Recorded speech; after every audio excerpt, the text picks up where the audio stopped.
Welcome back to Rocinante podcast. Sean P. McCarthy here with Angela Nagel.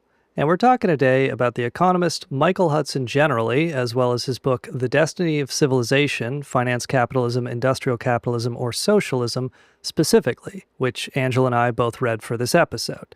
And I was interested in this because I just got back from China from my Potemkin village tour, where I became a huge China boo.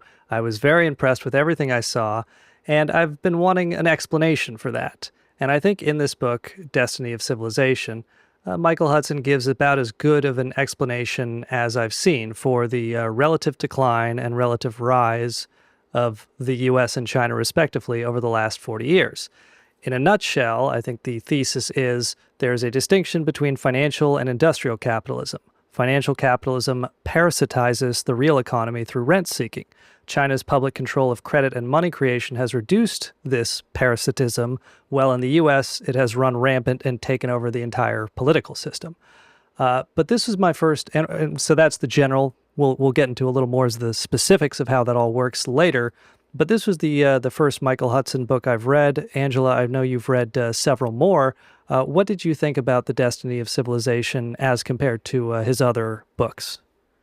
I think his most famous one is probably Super Imperialism, which explains how dollar hegemony works. But for me, the two really great ones that stayed with me and kind of changed my view of the world in some way were America's Protectionist Takeoff, which is a history book of America's national system era, I suppose, the early kind of economic policies of America. And then the other one by him was called Killing the Host. So these were hugely influential on me, and I can recommend them very highly to listeners. America's Protectionist Takeoff is a history of the influential figures and ideas on early American state-directed development with the kind of national system, which is, I think, Friedrich List's term. The reason it's so important is that it shows how real history, simply the truth of history, debunks all of the absurd libertarian think tankisms and kind of debating society sophistry about you always in college, right? You have debating societies and they're always debating capitalism versus socialism, right? And they have this idea, it sort of maps onto the Cold War. And in this fake version of history, America is this beacon of what they call free market capitalism. But if you know the real history, it shows you that actually the reason that America was successful is precisely because it was the opposite. Its takeoff was state-directed and centralized. Just like all industrial takeoffs, successful ones are, because that's the only way to do it. Once you kind of realize that, a lot of things start to make sense. This Cold War fake version of history kind of falls away, and you realize that America's success actually is there for the same reason as China's success. It's actually the same fundamental building blocks. Then Killing the Host, the other one, which crosses over a lot with this book because it's about the fire sector and about the finance, kind of parasitical nature of financialization. So it shares a lot of the themes with this book. But I think that if you put those two together, Killing the Host and America's Protectionist Takeoff, you start to see how wealth is built, and then you start to see how it's squandered, basically. Built through state-directed internal improvements, building up of state capacity and state-directed industry into the most technologically advanced wealth-building activities. And then you see the squandering, which is the unproductive or kind of anti-productive parasitic activities. So Hudson makes this really nice historical analogy where he says that we've undergone a counter-enlightenment, by which he means through neoliberalism and financialization, we've put a parasitic elite back in power. And the whole point of the bourgeois revolution, or the modernization revolution, if you like, was to remove a parasitic elite from power. So I think if you put both of those together, you kind of end up getting Destiny of Civilization in a way, because it's telling you what to do and what not to do. Hmm. It seems like it summarized some of his other major works just throughout the book. Yeah. It was, and I mean, the scale of Michael Hudson's work is really staggering. I know the other famous book he's written is "And Forgive Them Their Debts," just kind of about the history of debt jubilees in the ancient world. Mm. But basically, his project is an argument that throughout there's been a 5,000 year conflict, like the entire written history of civilization. There's been a 5,000 year conflict between creditors and governments over who has priority in receiving land rents. And, in antiquity, and he traces this back to, Mesopotamia and in ancient Egypt. But in antiquity, these kings would do these debt jubilees to prevent local oligarchies from gaining too much power, from kind of destroying the system through compound interest, which we'll talk about in a second.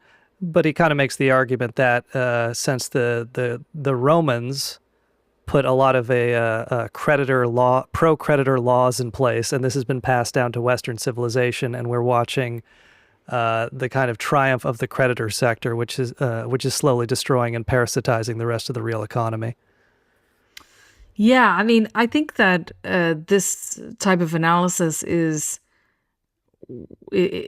kind of, I think it makes a lot more sense than some of the standard explanations that you would get on the left, will say, where there's a kind of a tax and spend welfareism mixed with a bit of moralistic talk about greed and things like that. Now, Hudson does all that too, but he actually he structures it in terms of history so that you actually see that if you want your state even to survive, these kind of anti-finance like measures become necessary when you reach a crisis point. Like when it becomes so much more profitable to just earn compound interest than to actually do anything productive,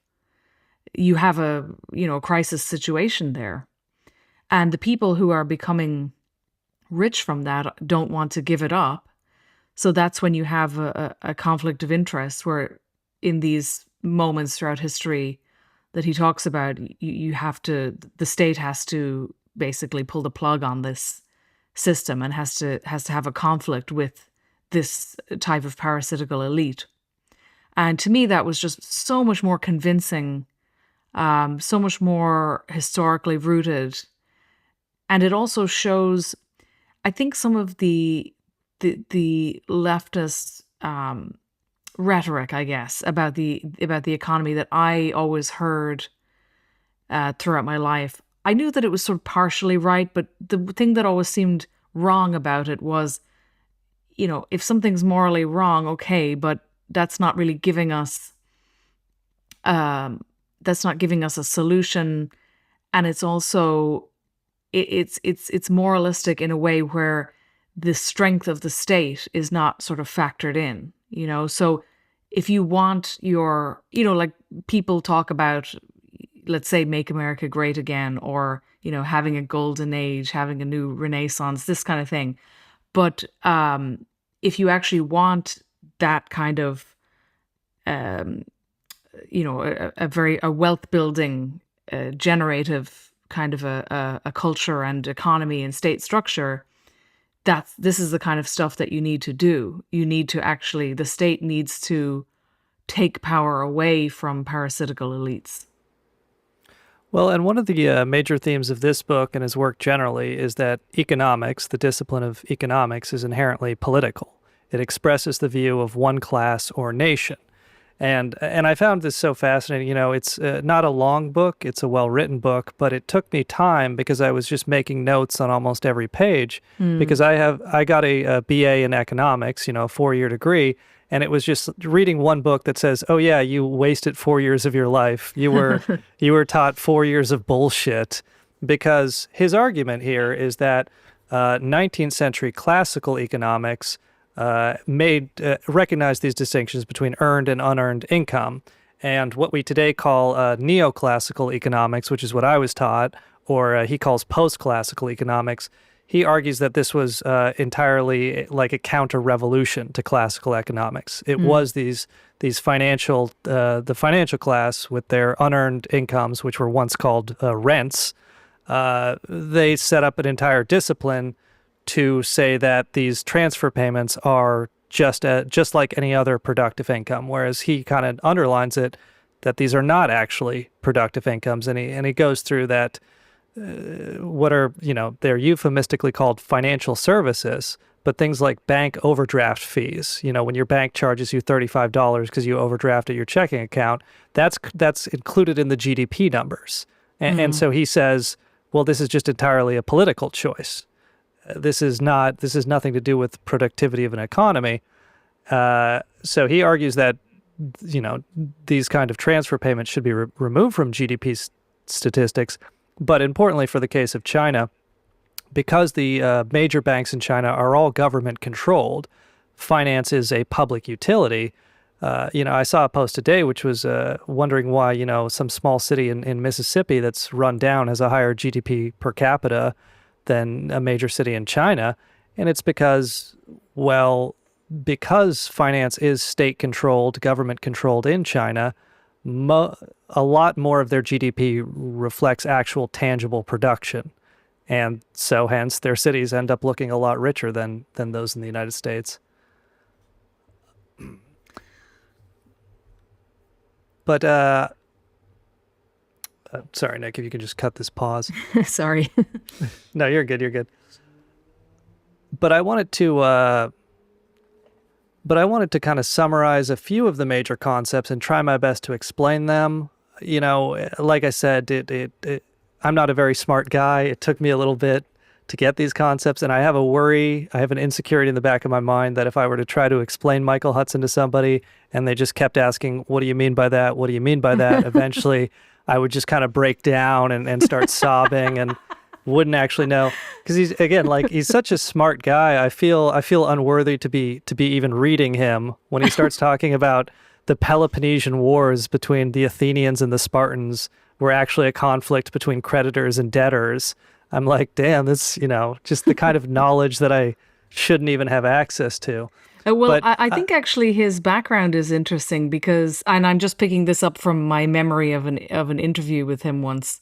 Um, but I remember him saying that his own background was in finance. Like he was one of these brain farmed geniuses that they bring in, that rich people bring in to help them, to explain things to them. And but he, is I suppose has some kind of whatever it is, like some moral compass or some civic sensibility or something that just made him horrified by that whole world, the Wall Street world, and he kind of tells stories often in interviews about what it was like. And actually, that's very interesting to me because I've come across that often before. I've met people before, and I've known people personally who, in many cases, they're kind of like not autistic, but just like they're just maths people, right? Okay, they have like some kind of graduate like degree of some kind in like high level mathematics, physics, something like that.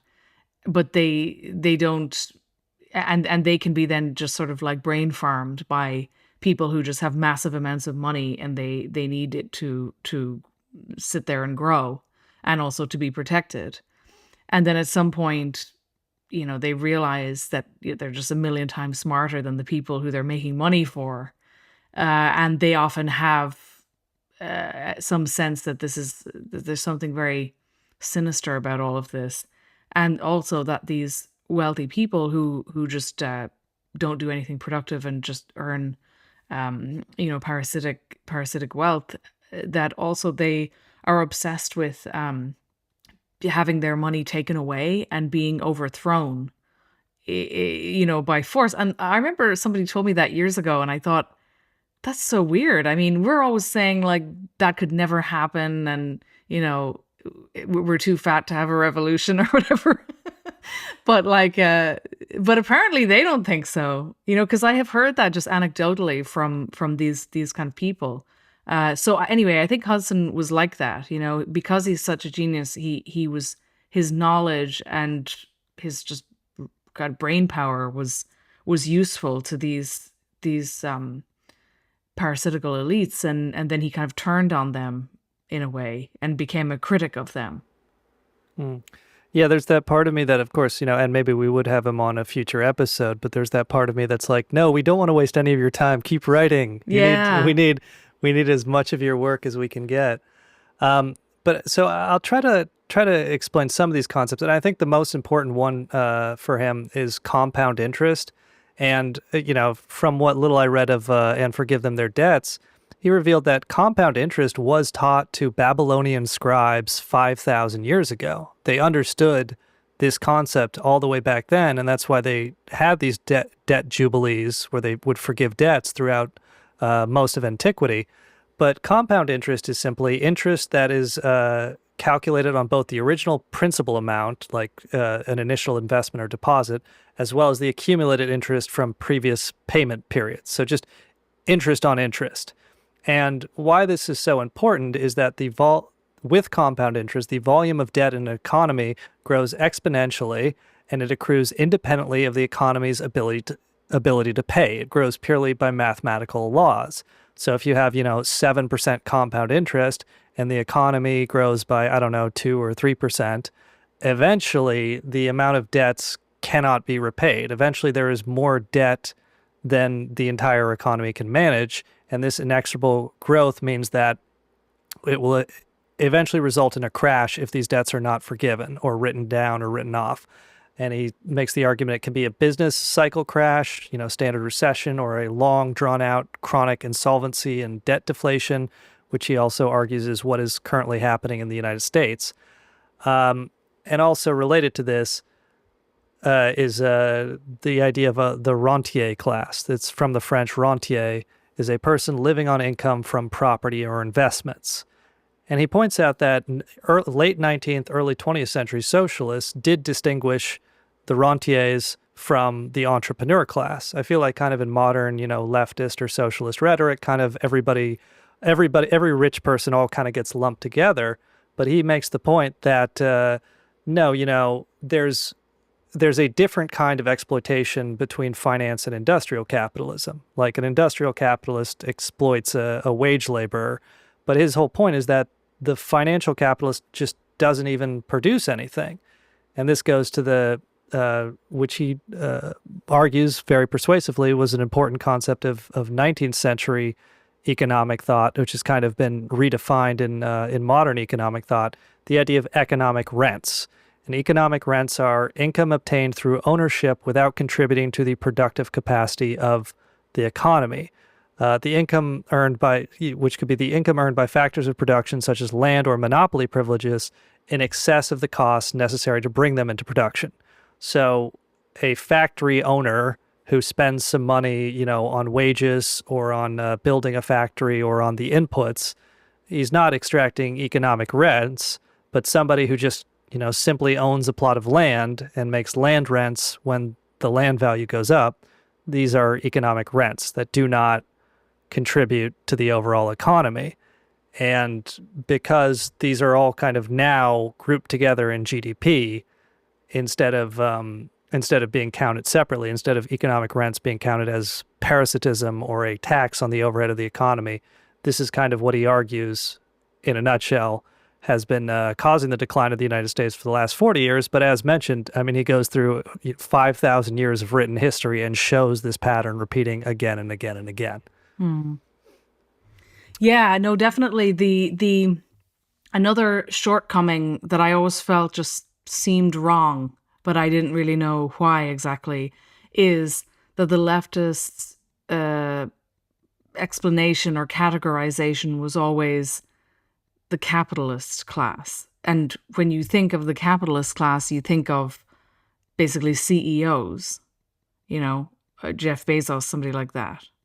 But the thing is, that just never really quite made sense to me, because uh, the people who found a company and build something that takes tremendous effort and creativity of some kind, it's not like they're unproductive, you know what I mean? And in many cases, the the ones that exist today are not like, maybe there was, you could say, the kind of Westinghouse era was like the peak, the pinnacle of American industrialists also being brilliant inventors, and they kind of did it, like they were like Renaissance men or something. And the kind of big companies that we see today are not impressive in that way, and the people who found them are not impressive in that way. However, it just doesn't really, it has never really made sense to me the way that the left typically categorizes and kind of puts language on these things, because those people are clearly productive. They are creating wealth in a sense. They're providing jobs. There is industrial activity going on. And if there is R&D in a very well capitalized and profitable industry, that's going to also produce new inventions and things like that. So I think just like a common sense kind of look at that tells you that the left's analysis is kind of wrong there. You could argue that the amount of profit they make is exploitative, but it's not quite the right analysis. I always had that sense. And this one just makes so much more sense, because this is showing that when you have, any of these elites would, of course, most elites would, of course, rather just make money doing nothing, right? Like building an industry from scratch is hard, whereas just earning money, just finding ways to make your already existing wealth turn into more wealth with no labor, no effort of any kind, is the dream, right? I mean, so that is actually the problem, and it is something that states should really keep a constant watch on, and just constantly make sure that it's not getting out of hand, it's not growing out of hand. And of course, the people who want to earn money in that way are going to use their wealth to buy politics and apply political pressure to increase, what they have. But really, I think that the state and industry working together is the wealth producing thing, right? It's what made America wealthy and every other industrial nation. It's this parasitical class that is the problem, actually. Hmm. Right. And so he, again, makes this distinction between earned income, which he marks as wages and profits, and unearned income, which he marks as economic rents. Economic rents can be monopolies or just rents collected for simple ownership titles. But what I thought was so interesting is his argument is, and I'm oversimplifying it a little bit here, but when he talks about these 19th century economists, he cites, Karl Marx, David Ricardo, John Stuart Mill, generally interested in industrial capitalism. And his argument was that industrial capitalism, if it's not parasitized or taken over by financial capitalism, will lead to something approaching socialism. And his argument for that is essentially why these industrial capitalist economists of the 19th century, why they were so interested in economic rents and clearing out kind of the landlordism, the landlord class, the rentier class. Why they were interested in that is because that class drives up the costs of doing business. So he makes the argument that victory in world markets is won by the nations that best freed their economies by rentier income, because it drives down production costs. And I think the most blatant example would be health insurance costs for U.S. businesses. He gives the statistics that 18% of the U.S. GDP is healthcare. That's apparently one of the only industries that is hiring right now in the U.S. is health insurance. But it does put those GDP numbers that Americans like to jerk off about in context, when so much of our GDP is just $10,000 ambulance bills. I mean, just kind of straight up theft, producing absolutely nothing. And it's a little dispiriting, I guess, that we can't get any sort of public health care in the United States because it would make U.S. businesses so much more competitive internationally, actually, productive businesses. But health insurance would be, in the United States, the most blatant example, but also just the higher cost of living for housing. I mean, that which has exploded since the 1980s. But this, of course, and the lack of public infrastructure also increases, Chinese businesses have lower costs because they benefit from so much better public infrastructure, these train systems that connect everybody, good streets, et cetera, et cetera. But the higher cost of living with housing and other such things, well, then you just have to pay higher wages just to kind of offset the costs of housing. So the argument, and again, I might be oversimplifying it, but it's that because businesses and industrial capitalists want to drive down the cost of living so that they can lower wages and not have to just pay wages for cost of living, not have to take care of infrastructure themselves, not have to take care of health insurance themselves, because they want to reduce rentier income as much as possible, this will kind of progress us towards at least the 19th century concept of socialism. Yeah, I mean, I often think about the first big energy infrastructure that was done in Ireland after independence, because it's kind of an odd one. I think I've mentioned it before. It was like the big hydroelectric national power project, and it was the biggest in the world at the time, which was very weird because the way that Ireland was kind of understood is like this place that basically can't industrialize. Like the people there are too stupid or whatever, right? They can't pull it off.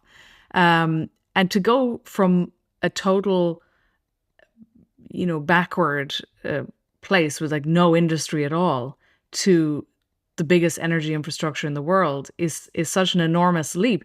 And I think that the thinking was, if you create this massive energy infrastructure, you can worry about the other stuff later. Like if you lay that foundation, you can kind of sorry. Yeah, no, it's just amazing that the Irish figured that out entirely through pictographic drawings, built that entire infrastructure system, all that energy, just by drawing pictures and making grunting noises and hand motions, because they have not developed a written language at the time. But well, actually, there was a newspaper clipping that I saw, which I think was in something like a Financial Times type of thing. I don't know if it was the Financial Times, but it was some financial paper, essentially saying like, "Wow, this is unbelievable. Nobody thought they could do this." But yeah, anyway, the thinking behind it was like, if you lay those foundations, even if it costs, just mind-blowing amounts of capital to do it, everything else will follow after that. And that's true. I mean, that's actually how wealth is really produced. So yes, if you're then an industry that wants to set up, you have abundant energy. So if you can create abundant energy, cheap housing, free healthcare, free education, everything that businesses have to do is now extremely cheap. And as those move up, everything becomes more expensive for industry. So industry and the state work together. They make sense together. And the spending, right, from the state on these things is not just about some kind of foolish bleeding heart thing. Like I think it's sometimes described in that way or understood in that way by like critics of big government or whatever. But that's not what it is. You're actually making industry easier and simpler and cheaper to do. You're allowing industry to actually happen. Because these industries are not going to build all this stuff themselves, I mean, it wouldn't be profitable for them to do that. But so as this goes on, it becomes worse and worse every time, because if there's nothing to stop it, so you pass on this kind of black hole of value is just growing and growing, and you're actually passing on this increase in the cost of everything, the cost of doing everything.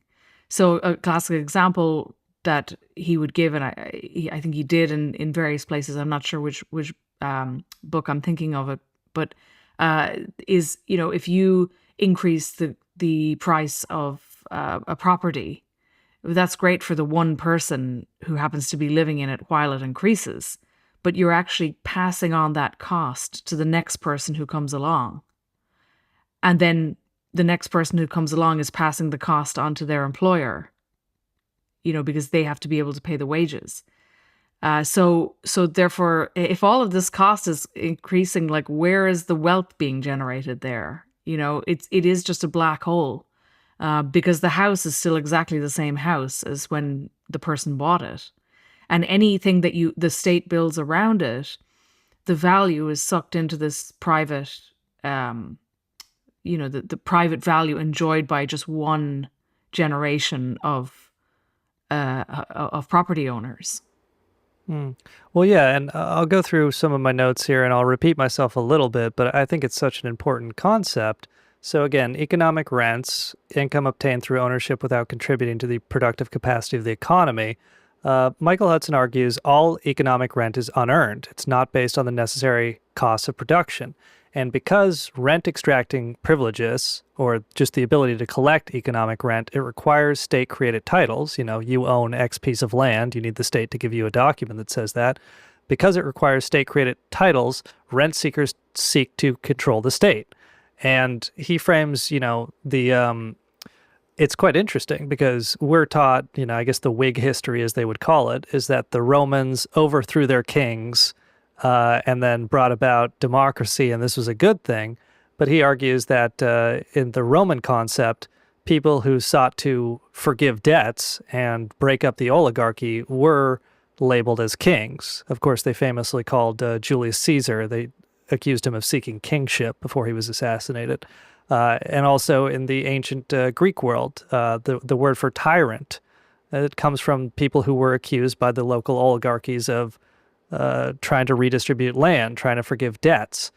It's essentially these epitaphs were used against rulers who attempted to assert their own power against the oligarchy and undermine the interests of the local oligarchies. And of course, this continues all the way down to the present. Financial, real estate, and monopoly income, Michael Hudson argues, and I very much agree with him, financial, real estate, and monopoly income merely adds to the economy's price level, the cost of living, without producing real output. And you can see that in the United States. As we mentioned, since the 1980s, the cost of housing, for example, has exploded. Collecting rent, monopoly prices, interest, and other fees, such as we mentioned bank late and overdraft fees, is not productive enterprise. This is kind of defined as transfer payments. Again, a payment made or income received in which no goods or service is being paid for, such as a benefit payment or a subsidy or a overdraft fee as mentioned. And then this concept of quote-unquote financial services has become a euphemism for describing transfer payments. And what I thought was so interesting is he does kind of mention how GDP, gross domestic product, the measure of the total productivity of the economy, the total output of the economy, which used as a proxy for wealth quite a lot, it's in the United States calculated by the National Income and Products Accounts, which is maintained by the U.S. Bureau of Economic Analysis. And it counts these quote-unquote financial services, these transfer payments, these overdraft fees from your bank, these $10,000 ambulance bills. They all bundle that into GDP, even though, if anything, it's not producing anything productive. It is just increasing the cost of living for the rest of the economy and parasitizing off the real productive parts of the economy. And those are like just some very striking things. And then we can kind of move on to what's been happening since the 1980s. So since the 1980s, the U.S. stock and bond markets have boomed alongside a vast increase in housing and infrastructure costs. And the 1980s are pretty universally recognized as the neoliberal turn, or he calls it the anti-classical economics counter-revolution. A really fascinating statistic that he gives in this book. Over 90% of the U.S. S&P 500 corporate EBITDA, which is a company's earnings before interest, taxes, depreciation, and amortization, Over 90% of US S&P 500 corporate EBITDA is used for share buybacks and dividend payouts. Just a really stunning statistic. 90% of their raw revenue, their earnings, are just used to buy back their stock, which was in the New Deal outlawed as a illegal stock price manipulation when a company just buys up its own stock in order to increase its stock price. 90% dividend payouts or stock buybacks. So this is just entirely financial engineering. This is creating absolutely nothing of value. And it's just very stunning to me when people say, oh, government is so inefficient. They do all these things so inefficiently. But this is the most inefficient use of resources imaginable. I mean, governments will invest in infrastructure. They'll invest in research and development. They're not just buying their own stock to drive up the price or paying out dividends to the people who own the assets. Yes, And and just imagine if government policy forced uh, all of this wealth that is moving in this direction to be, for example, reinvested in R&D. Just as a general rule, um, if that was aided by policy, uh, imagine like how much more scientifically advanced we would be. oh, absolutely. I mean, it's stunning to think about. And that's just, I saw something going around Twitter today. It's an estimate that was made in 2024 by some engineering firm that a quarter of America's bridges may collapse in the next 26 years. And again, if you live in America, if you go through America, you can see that we are just entirely coasting off of infrastructure almost entirely built in the 1950s, 60s, 40s. I mean, it's really just nearing the end of its natural life, and local municipalities just do not have the money to repair it, to build new things, because so much of our money just goes into, I mean, bank bailouts and companies, subsidies for companies that are going to buy their own stock in order to drive up the price of the stock instead of doing anything productive with their earnings. Yes, and why they often say, we can't do this anymore because everything's too expensive now. We can't build major infrastructure. Well, of course we can't, because now everything is laden down with this black hole of value, basically, of created by financialization. So, for example, building a bridge today is going to cost a lot more because you have to pay the private health insurance, the land and property rent, whether it's mortgage or whatever, which is also financialized, and on and on and on. You're paying like many different types of financial parasitism just to pay a worker, unless they're like indentured servants who are illegal immigrants. You're paying all that stuff for each one of them to work on the project. And then every component part also has to pay into that, so it just goes on and on. And this is why I think as well, this book was framed as a question of civilization. Like one of the big theories on why, the Spanish Empire was the first, I think, like global empire, truly global empire.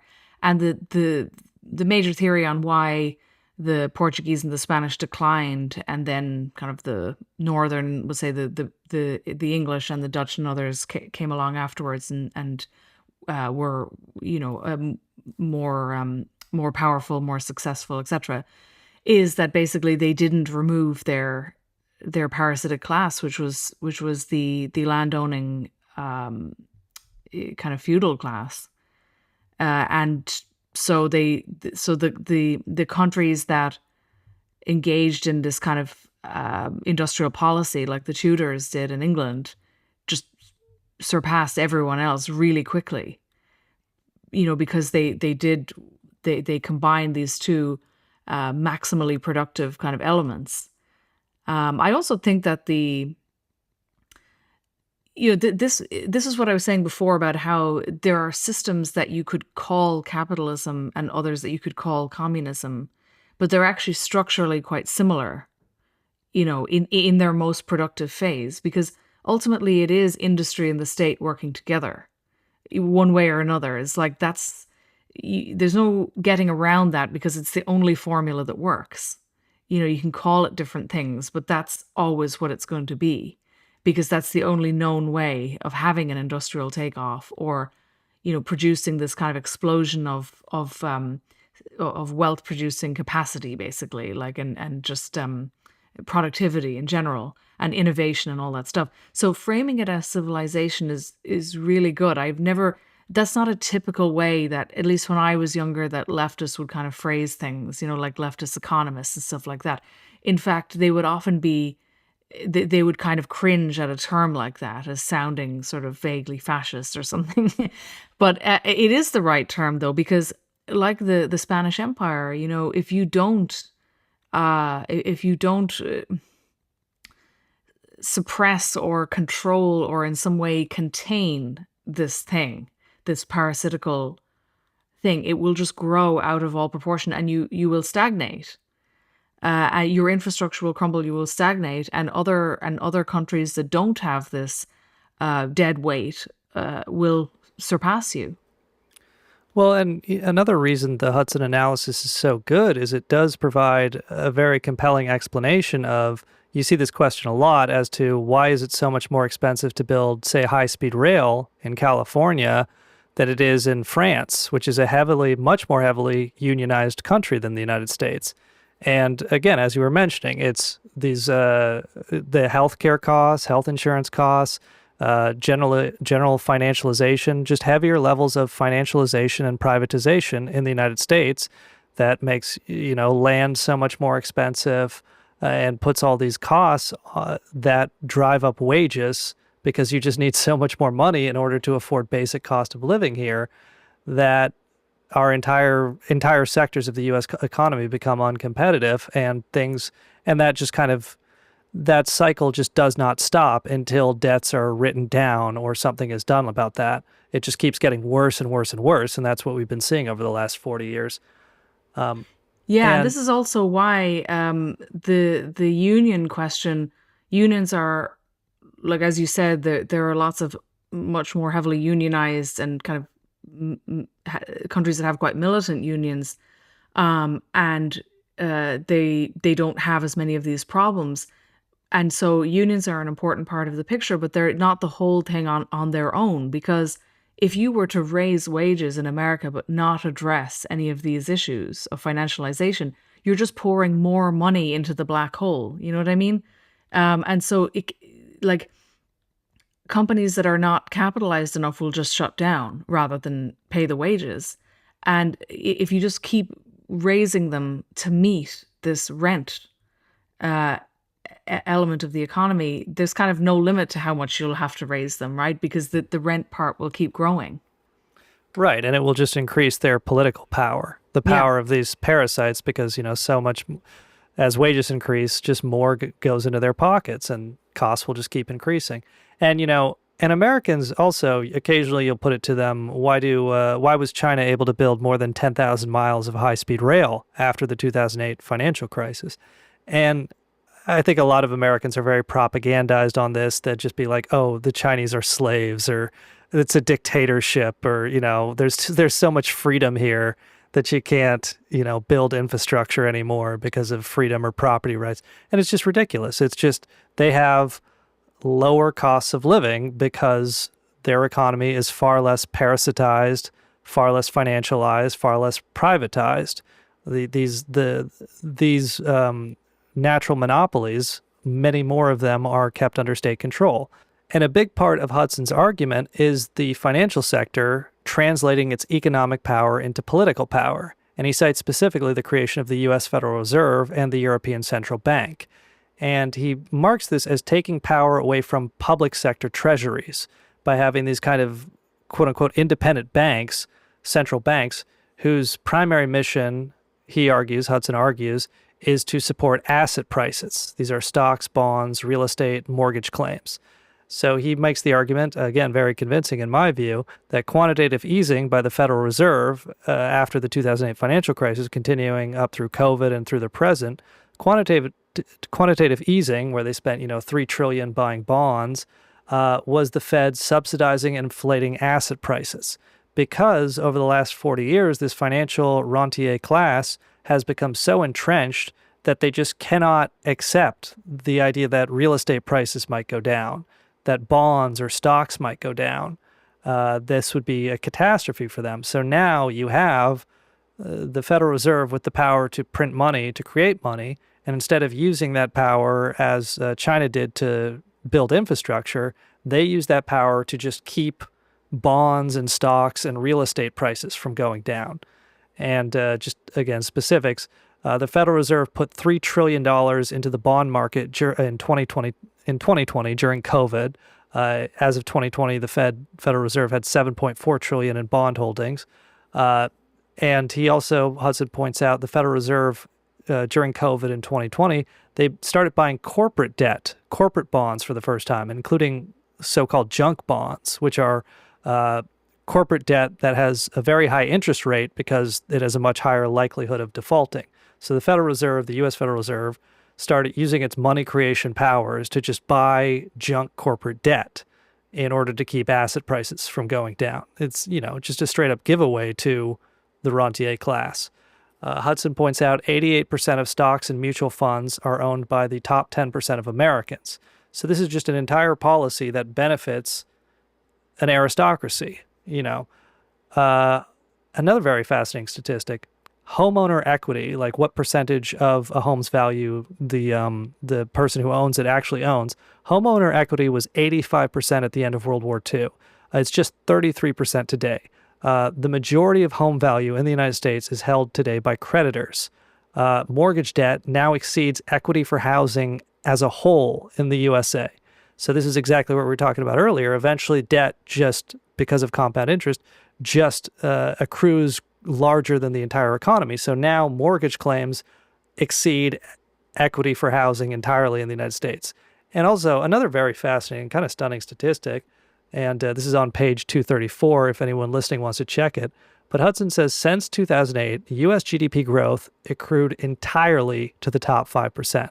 So all these U.S. GDP growth statistics since 2008 all went to the top 5% wealthiest.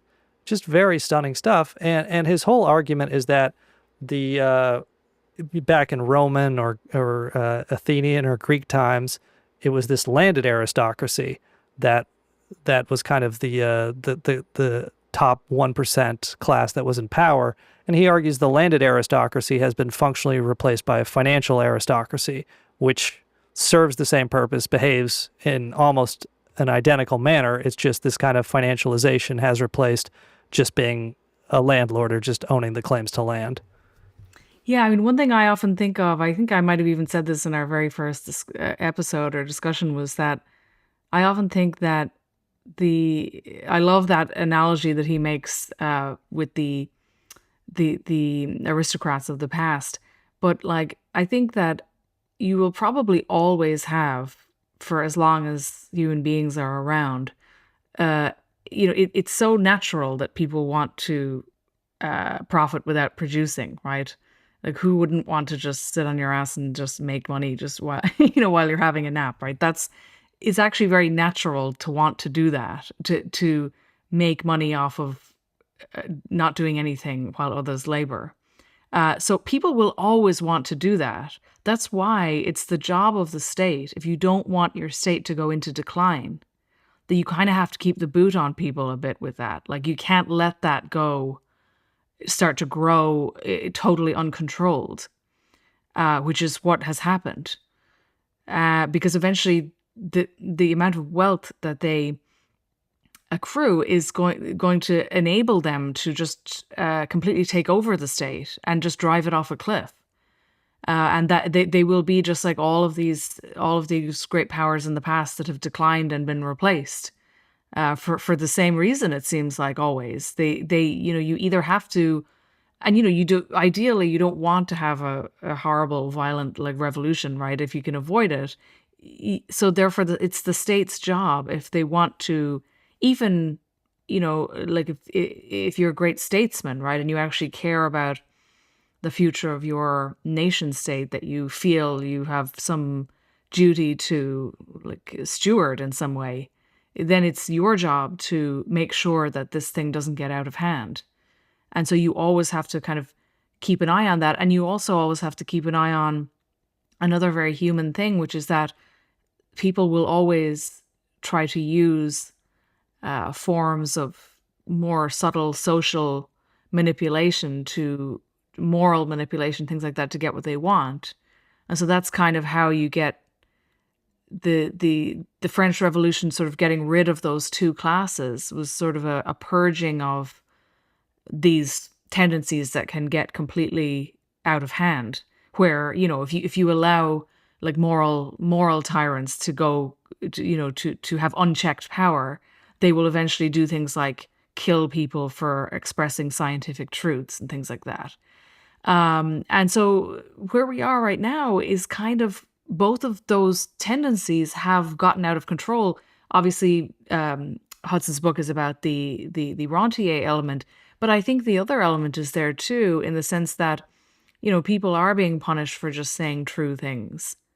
That is also part of this situation, and the state is just not um, the state is not reining them in. These kind of forces of stagnation and decline. Hmm. Yeah, just to repeat what you said, Hudson, just from my notes, the common denominator between the financial oligarchy and the landed aristocracy is the legal privilege to receive income through a property claim, not by one's labor or a result of direct business costs of production. And of course, you mentioned earlier the fire, the finance, insurance, and real estate sectors. These parasitical sectors are symbiotic. Borrowers, you know, if you get a mortgage, you have to take out insurance to protect the asset collateral of the bank loan. So he also makes the argument that we're always told, you know, interest payments are the risks assumed by the creditor. They reflect that. But in actuality, a lot of times or most every time, creditors are protected by insurance or government capture. The 2008 financial bailouts would be a prime example of that, or also the 2020 COVID interventions we just mentioned, where they actually are not really assuming much risk because they have this government backstop because they control the actual state. And just to talk briefly about China, Hudson makes the argument that the Chinese Revolution and the communist victory and the subsequent civil war cleared away landlordism and established state control of money creation. As mentioned, all major banks in China are currently state-controlled. There is no private too-big-to-fail bank in China. They are entirely state-owned enterprises. Hudson makes the argument that this is a model similar to the 19th century U.S. industrialization, where you had protectionism, you had public control of finance, and you had, at the time, the term in the U.S. was internal improvements, but public infrastructure. China treats banking, money creation, education, healthcare, etc. as public services, and this is, I think, the most relevant factor in terms of their relative prosperity as compared to the United States, the relative rise of China and the relative decline of the United States. Yeah, I suppose too. Also, I was just thinking, you know these videos you see of like New York infrastructure flooding and things like that, like the subway flooding, and you know it's often used as an example of America kind of falling apart. And then you think, well, okay, but it's older, right? Like if a country kind of developed earlier, it's already it's going to have older infrastructure. But the fact that the infrastructure is old in early development nations, like early industrial nations, this basically has allowed governments to inherit all of that value that was created, which is the foundation of state capacity. Like if a train exists, it means that people can move around to and from work and so forth. Because it inherited all of that, it's sort of just been coasting by on off of that ever since. And sometimes you think the economy is so financialized, you kind of wonder how it's holding up at all. But of course, one of the reasons is that it has this foundation that was built hundreds of years ago. Absolutely. And just with the end of this episode, we'll talk briefly about some of the solutions Michael Hudson offers in the book. And they seem obvious enough, though I think it's very striking that he kind of acknowledges, I mean, he's been around long enough, he's seen all of this. He acknowledges that it may require an actual revolution for any of these things to happen. But, and I should actually just mention before we get to solutions, in terms of just how this was allowed to happen, it's kind of fascinating where we've talked about, John Adams and Thomas Jefferson and some of the founders. They understood that making sure that property ownership was spread as widely as possible would invest people in the system and, keep it propped up. And so at the end of World War II, you had this massive expansion in home ownership, these GI loans and all this, and this kind of class emerges, derisively called the boomers, that has a great deal of home ownership in the United States. And Hudson argues that in terms of why we haven't seen these reforms, even though the U.S. economy is being parasitized, industrial capitalism is falling apart, financial capitalism is taking over, why we didn't see, some sort of correction here, why this is being allowed to happen is those who own property in the United States, this middle class, has kind of entered a satanic pact with the rentier class. The middle classes, a lot of them aspire to join the rentier classes. As you were mentioning, who wants to work? Everybody wants to just receive mailbox money and get a check for doing nothing. So, boomers and people who own their houses in the United States, that's their main source of wealth. They've seen their property values go up quite a bit. And Hudson argues that they don't want the risks that might come with overturning this system, restoring industrial capitalism, restoring competitiveness to U.S. industry, because it would pretty inevitably result in housing prices going down to the point where you could actually have, a 30-year-old who wants to start a family buying a house again. So that's kind of, a depressing and I think compelling explanation where the middle-class property owners become the shock troops for the top 1% who actually, the financializers, they become the mass voting base that kind of keeps this whole thing going. And of course, there's plenty of propaganda in there. But that's... Yeah, I think also about the boomer kind of dad who has like, or I suppose granddad at this point, who has, money in the stock market, like a small amount like of money and a property that's doubled or tripled or whatever in value.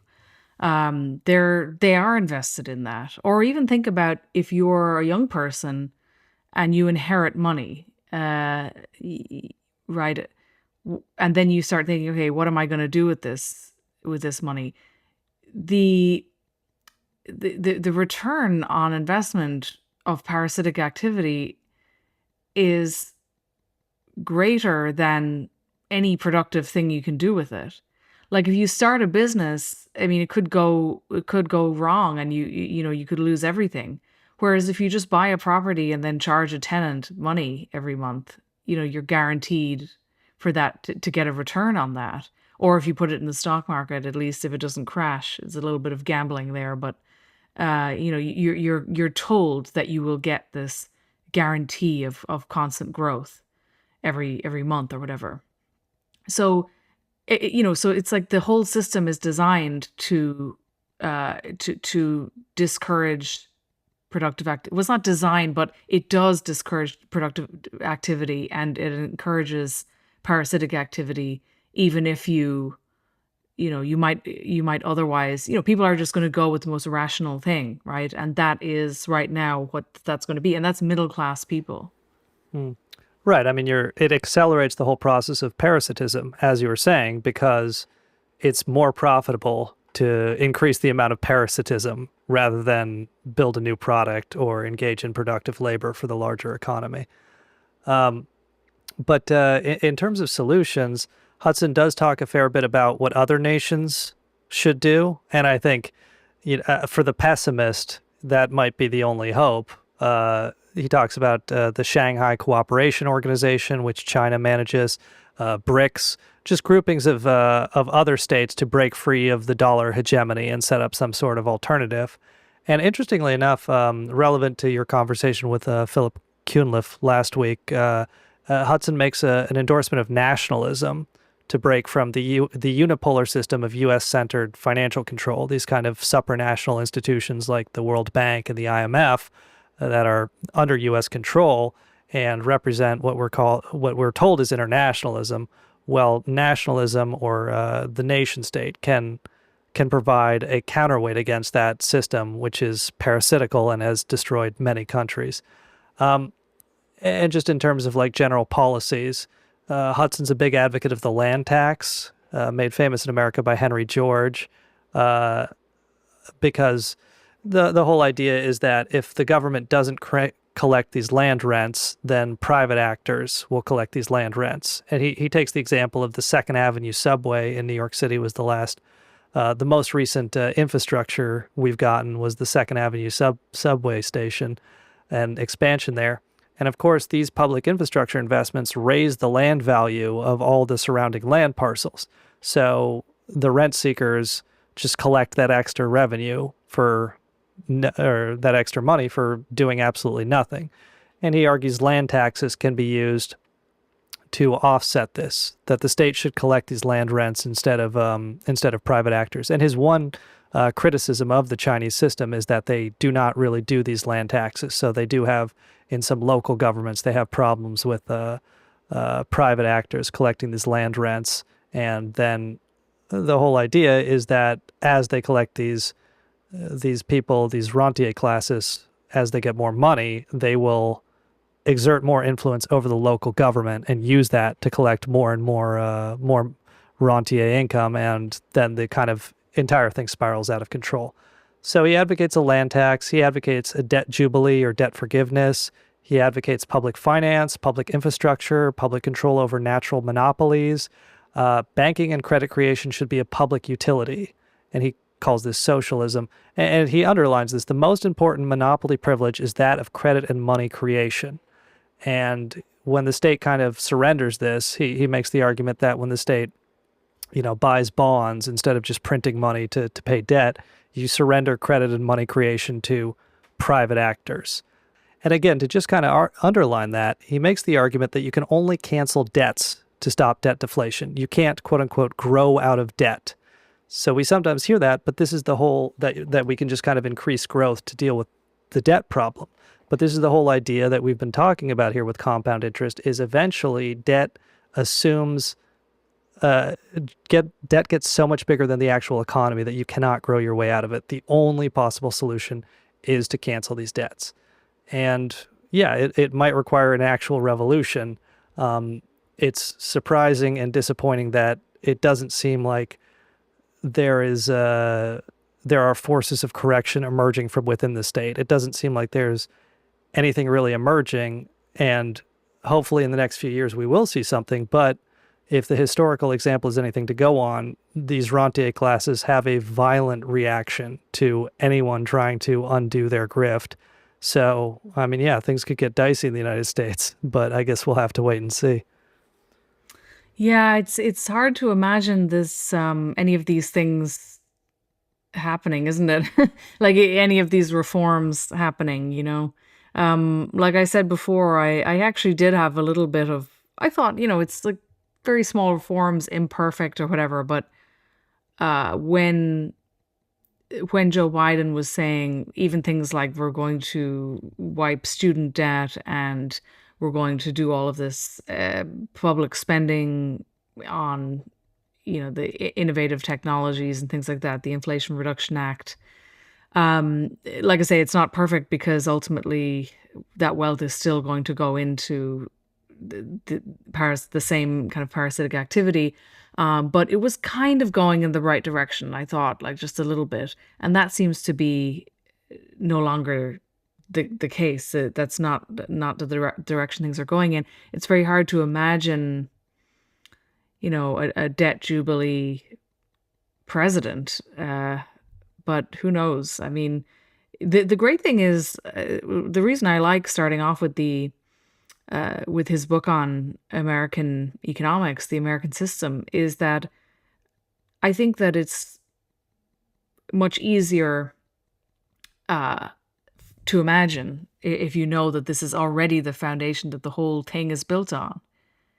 It's when you're looking at China or something like that, people might find it hard to relate to, or people just often find it difficult in the imagination. They think, oh, well, we're just not like that or something. But like I say, as his history shows, That is the foundation of American wealth. It's the foundation of European wealth also, from all of the Industrial Revolution, nations there. I mean, they all built it the same way because there's only one way to build it. And so somehow, we can only study history, I suppose, and try to reimagine these kind of principles. But like he's tracing these back over thousands of years. So it's almost like, just a principle of mathematics, and it has to either, by reform or whatever, or else it doesn't get changed, right? In the example of countries that just declined. So if it's going to change, it has to be something like this. It has to always be um, that the parasitical elements of the economy are reined in and the productive and innovative are encouraged. That's the basic principle that is kind of always there in civilizations in their growth phase. Hmm. Well, actually, just last thing, I do want to just talk about this term socialism for a bit. I know you don't much like isms, but I'm reading this really fascinating biography of Mao by Philip Short, and maybe, hopefully, we'll have an episode about Mao maybe next month. But it's very fascinating to me that Mao in China, confronting similar problems to what we're discussing here, he was a revolutionary before he was any sort of communist or socialist. The book points out that, the works of Marx, they were not translated into Chinese until after the Russian Revolution. It wasn't until 1919, 1920 that intellectuals in China, such as Mao, who, they would read as much as they could get their hands on, came into contact with these ideas. And Mao has this very fascinating quote from the early 1920s when he was a revolutionary, and that's, I'm paraphrasing it, but he says that a movement needs an ism, whether it's nationalism or republicanism or socialism or communism. And the quote is, "An ism is like a banner that people can rally to." And that was so fascinating to me because Mao was a revolutionary first. He knew that China needed a revolution. And then later he settled on this ism. He settled on communism as this is the banner that people will rally to, that'll get the mass support that I need to do these kind of revolutionary reforms.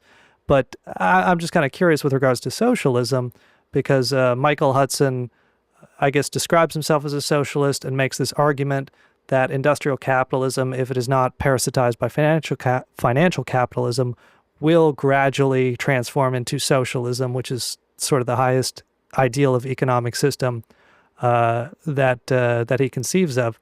I'm just kind of curious if that it's just the kind of thing where I go back and forth on identifying as a socialist, but I guess I believe what Michael Hudson believes. So Yeah, me too. if he's a socialist, I guess I'm a socialist. But do you think what do you think about the value of socialism and these isms as described by Michael Hudson? Yeah, no, it's so true. I feel exactly the same way. I mean, I agree with Michael Hudson basically on everything that he says. I think the reason that I'm reticent about it using these terms sometimes is that they have become weighted down with all kinds of bad tendencies and bad analysis. Kind of quite kind of a moralistic, reactionary kind of version of things, where that isn't pro growth or pro productivity or pro civilization or any of that stuff. It's sort of almost like an aesthetic aversion to these things. That is often the implied element when listening to self-identifying socialists describe their values and what they want. So when that stuff starts to get attached to a term, you kind of want to abandon it. But then you read something like this and you think, oh, this is exactly what I want. This is it. This is the right analysis. It's the right goal. It presents a brighter future, and he conceives of socialism as being kind of conduit for civilization itself. So that's that. So I'm happy with that, like, but I don't know what to do about that though. It's like, does a word mean what it says in the dictionary, or does it mean what it comes to be associated with in reality? Yeah, we're socialists, but you have to read a very dense 300-page economics book to understand what we mean by that. Yeah, we'll have to call ourselves like Hudsonites or something. Well, I thought this was very fascinating. So thank you, Angela. The book is The Destiny of Civilization by Michael Hudson. If you, the listener, want to read it, I've got more Michael Hudson books coming in the mail, so I'll work my way through them as well. But it really kind of changed my mind on a lot of things and gave me the best explanation for the relative strength of China, the relative decline of the United States over the next 40 years that I've come across, over the last 40 years that I've come across. So sound off in the comments what you think about all this. If you'd like to support the podcast, you can become a premium subscriber at patreon.com/Rocinantepod. That's ROCINANTEPOD. Or you can subscribe on Angela Nagel's Substack. That's angelanagel.substack.com. Get all the premium episodes as well as her wonderful writing.